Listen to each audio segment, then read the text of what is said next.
Nahuli sa isang buy-bust operation sa Ubay ang isang high-value drug personality kung saan na-recover ang 1.1 milyong halaga ng hinihinalang shabu. Ang kabuuan ng report kay Patrolwoman Flora May Azares.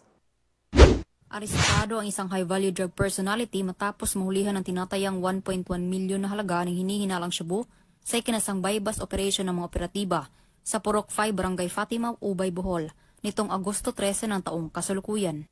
Kinilala ni Police Captain Amelito M. Loria, hepe ng Ubay Municipal Police Station, ang suspect na si alias J, 30 anyos, walang trabaho, at residente ng Purok 1B, Poblasyon Ubay. Ayon sa ulat ng pulisya, nakumpiska mula sa suspect ang humigit kumulang 170 grams ng hinihinalang shabu na may standard drug price na 1,156,000 pesos. Kabilang din sa mga nakuhang ebidensya ang GNT Courier Pouch, Realme na cellphone, Suzuki Smash na motor at 34,000 na budel money. Ang suspect ay kasulukuyang nasa kustudiya ng Ubay Municipal Police Station at sasampahan ng kasong paglabag sa Section 5 at 11, Article 2 ng RA 9165 o Comprehensive Dangerous Drugs Act of 2002. So makausa ang atong Provincial Director masigarbuhon sa inyong kalapusan diha sa Ubay ug sa ubang mga kapulisan sa lalawigan sa Bohol.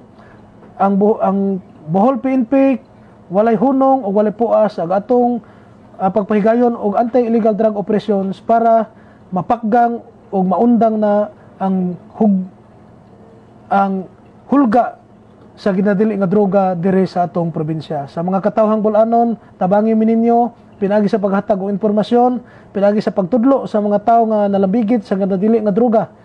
Og i-report dayon sila pinakadol nga estasyon para ato nang mahatagan og aksyon og masikop nato ng mga tawhana.